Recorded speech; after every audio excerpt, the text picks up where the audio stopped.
नमस्कार FIBA विद्यार्थी मित्रों। आज हम कविता के सोपान नामक पुस्तक में से माखनलाल चतुर्वेदी के 3 काव्य दिए हुए हैं। पुष्प की अभिलाषा, जवानी और वर्षा ने आज विदाई ली, जिसमें से आज हम उनकी प्रथम काव्य पुष्प की अभिलाषा की चर्चा करेंगे। काव्य को समझने से पहले हम कवि का सामान्य एवं साहित्यिक परिचय देख लेंगे। हिंदी कविता में राष्ट्रीय भावना का जयघोष करने वाले कवियों में श्री माखनलाल चतुर्वेदी एक भारतीय आत्मा के नाम से विख्यात हैं। चतुर्वेदी जी हिंदी के एक रहस्य उन्मुख और राष्ट्रीयवादी कर्मठ कवि हैं। उनकी कविता में ओज, माधुर्य और प्रसाद का सुंदर समन्वय देखने को मिलता है।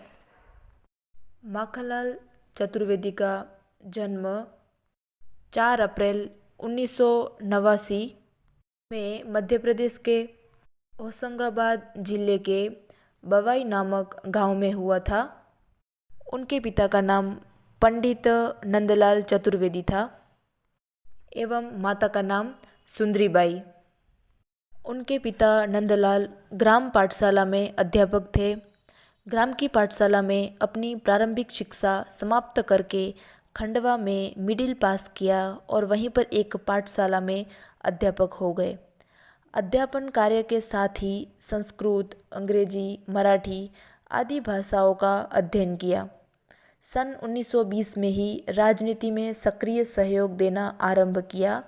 अनेक बार जेलवास भी किया, यानी कि माखनलाल चतुर्वेदी ने सक्रिय आंदोलनों के दौरान उन्हें कई बार जेल भी जाना पड़ा।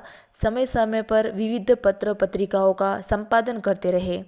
हिंदी साहित्य सम्मेलन में अध्यक्ष भी बने, क्रांतिकारियों की साथ भी रहे और फिर कांग्रेस के अनेक आंदोलनों में निर्देशक भी बने। खंडवा से कर्मवीर का प्रकाशन अंत तक करते रहे। वे एक रहस्य उन्मुख राष्ट्रवादी कर्मठ कवि थे। चतुर्वेदी जी जब 14 वर्ष के थे तब जन्मभूमि बालई में ही उनका विवाह वहाँ के निवासी श्री परमसुख हलवाई की 9 वर्ष की पुत्री ग्यारसीबाई के साथ बड़े ठाठ बाट से हुआ। किंतु 1918 में इनकी पत्नी ग्यारसीबाई सदा के लिए इनका साथ छोड़ गई। स्वर्गवास के समय पत्नी की आयु 24 वर्ष की और कवि की आयु 29 वर्ष की थी। पत्नी का वियोग न भूल पाने से वे दिल के मरीज हो गए। अपने एकांकी जीवन को उलझाने रखने का वे प्रयत्न करते रहे, किंतु प्रेम की अतृप्त प्यास से वे आजीवन व्यथित रहे। उनकी कई रचनाओं में ये वेदना स्पष्टतः देखने को मिलती हैं।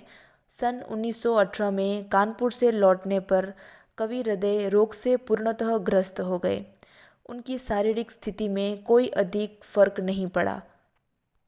तभी सन 1930 में पेट के फोड़ों का ऑपरेशन करवाना पड़ा। शारीरिक कष्ट सहते हुए हिंदी के इस सपूत का 30 सितंबर 1967 को सायंकाल 5:30 बजे स्वर्गवास हुआ। यदि हम माखनलाल के कृतित्व की बात करें तो भारत सरकार ने 26 जनवरी 1963 में चतुर्वेदी जी को पद्म भूषण की उपाधि से सम्मानित किया था।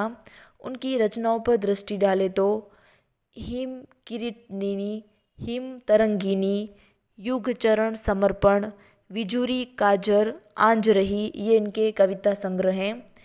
नाटक की बात करें तो कृष्णा अर्जुन युद्ध नामक उनका नाटक है और बनवासी नामक उनकी कहानी है। यदि निबंध देखें तो साहित्य देवता, गरीब दराए, चिंतक की लाचारी, ये इनके निबंध हैं। इस प्रकार उनके कृतित्व अपने आप में बड़ा ही महत्व लिए हुए हैं।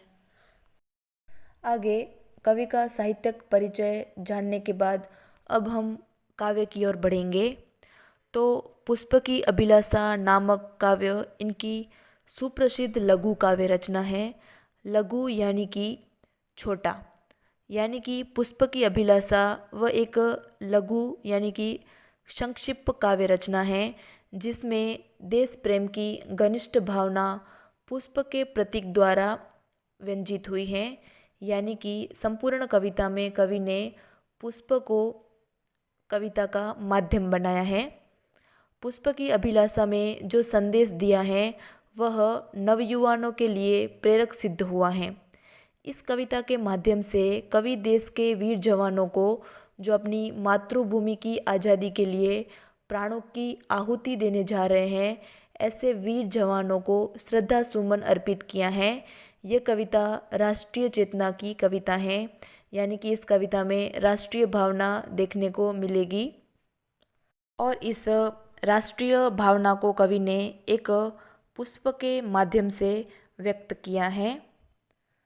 तो चलो अब हम उनकी पंक्तियों की ओर बढ़ते हैं।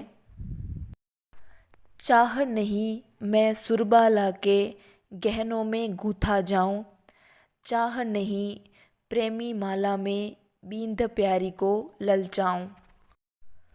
प्रस्तुत कविता में पुष्प अपनी अभिलाषा व्यक्त करते हुए कहता है कि मुझे ऐसी किसी भी प्रकार की चाह यानी कि इच्छा नहीं है कि मैं सुरबाला के आभूषणों का श्रृंगार बनूं, ना ही मैं बींध कर किसी प्रेमी के गले का हार बनूं और उसकी प्रेमिका को आकर्षित करूं।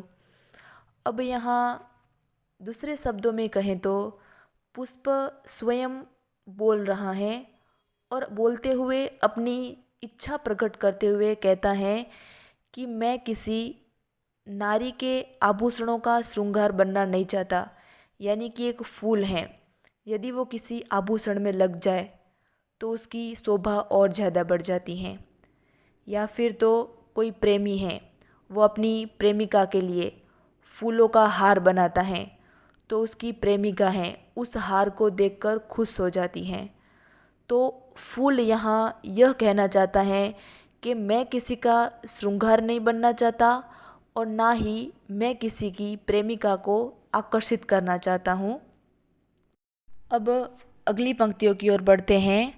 चाह नहीं सम्राटों के सौ पर है हरी डाला जाऊं, चाह नहीं देवों के सिर पर चढ़ूं भाग्य पर इठलाऊं। अब पुष्प है अपने वनमाली यानी कि उद्यान के माली से कहता है कि ना ही मुझे यह चाह है कि मैं सम्राटों के शव पर चढ़ाया जाऊं, अर्थात सम्राटों के शव पर भी चढ़ना नहीं चाहता और ना ही मैं ईश्वर के मस्तक पर चढ़ने का सौभाग्य प्राप्त कर अभिमान करना चाहता हूँ, अर्थात मुझे ये सभी अभिलाषाएं नहीं हैं। यानी कि फूल की ये भी अभिलाषा नहीं है कि कोई सम्राट के मृत्यु पर उनके शव पर उसे चढ़ाया जाए या फिर कोई देवी देवताओं के सर पर भी उसे चढ़ाया जाए। यदि कोई पुष्प को देवी या देवता के सर पर चढ़ाया जाता है तो उस फूल का गौरव बढ़ जाता है। इठलाऊं यानी कि अभिमान, यानी कि मैं किसी के देवी या देवता के सिर पर चढ़कर अभिमान भी कर सकता हूँ। तो मुझे ये कुछ भी नहीं चाहिए, ना ही मुझे सम्राटों के शव पर चढ़ना है और ना ही मुझे देवी देवताओं के सिर पर चढ़कर अभिमान करना है। मुझे ये कुछ भी नहीं चाहिए। इस प्रकार ये अपनी जो इच्छा है या अभिलाषा है वह वनमाली से करता है कि मुझे शव पर भी मत चढ़ाना और ना ही मुझे देवताओं के सिर पर। अब हम काव्य की अगली पंक्तियाँ देखेंगे। मुझे तोड़ लेना वनमाली उस पथ पर देना तुम फेंक, मातृभूमि पर शीश चढ़ाने जिस पथ जावे वीर अनेक। अब एक फूल की अभिलाषा का रहस्य खुलता है। अभी तक हमने देखा कि फूल हर जगह चढ़ने को अपनी नाक की इच्छा व्यक्त करता है, यानी कि वह श्रृंगार का माध्यम भी नहीं बनना चाहता और ना ही प्रेमिका को आकर्षित करने का, ना ही वह सम्राटों के शव पर चढ़ना चाहता है और ना ही देवी देवताओं के सर पर। लेकिन अभी यहाँ पुष्प की अभिलाषा है कि उसे कहाँ पर समर्पित होना है। तो वह वनमाली से कहता है कि हे वनमाली, मुझे तुम तोड़कर उस पथ पर फेंक देना जहां मातृभूमि की आज़ादी के लिए अनेक वीर अपने प्राणों की आहुति देने के लिए जा रहे हो। मेरी इतनी सी अभिलाषा है कि मैं उनके चरणों के नीचे कुचलकर उनका पथ आसान बनाना चाहता हूँ। उनके चरणों की धूल प्राप्त करके खुद को धन्य करना चाहता हूँ। अब यहाँ पर ये रहस्य खुला कि एक पुष्प है, उसकी इच्छा या फिर अभिलाषा क्या है। तो पुष्प कहता है कि मुझे अभिमान करके अपना गौरव नहीं बढ़ाना, मुझे देवी देवताओं के पास जाके अपना सौभाग्य नहीं बढ़ाना, मुझे तो उन वीरों के चरणों में आना है जो अपनी मातृभूमि के लिए जान देने के लिए तैयार हैं। मैं किसी के सर की ख्वाहिश बनना नहीं चाहता। मेरी एक इच्छा है कि मैं उन वीरों के पैर के नीचे दबकर मर जाऊं। यही मेरी अभिलाषा है। यदि मैं उनके चरणों की धूल प्राप्त कर लूँगा तो मैं धन्य बन जाऊँगा, ना कि किसी देवताओं के सिर पर वास करके। इस प्रकार हम कहें तो कवि हैं, वह पुष्प के माध्यम से अपनी भावना व्यक्त करते हैं कि कवि को किसी की चाह नहीं है। वे केवल देश की स्वतंत्रता चाहते हैं तथा देश के लिए कुछ करना चाहते हैं, मातृभूमि के लिए बलिदान देना चाहते हैं तथा अपनी मातृभूमि के काम आना चाहते हैं। यही जो भावना है वह प्रस्तुत काव्य पुष्प की अभिलाषा के माध्यम से व्यक्त हुई है। कवि ने अपनी भावना वह एक पुष्प का जरिए व्यक्त की है। अब हम निष्कर्ष के तौर पे कहें तो इस कविता के माध्यम से कवि ने देश के ऐसे अनेक वीरों को श्रद्धा सुमन अर्पित किया है जो दिन रात सरहद पर रहकर हमारी और हमारे देश की रक्षा करते हैं। चतुर्वेदी जी राष्ट्रीय चेतना के कवि हैं, अतः उनकी कविताओं में राष्ट्रीयता का स्वर है वह स्पष्टतः झलकता है। इस कविता के माध्यम से कवि ने राष्ट्रीय प्रेम को उजागर किया है तथा ऐसे जवानों के हौसले को बढ़ाया है जो दिन रात हमारे लिए एवं हमारी सुरक्षा के लिए खड़े पांव तैनात रहते हैं। इस प्रकार पुष्प की अभिलाषा नामक काव्य का मुख्य भाव है वह राष्ट्रीय भावना को व्यक्त करना है, जो कवि ने पुष्प के माध्यम से व्यक्त किया है। धन्यवाद।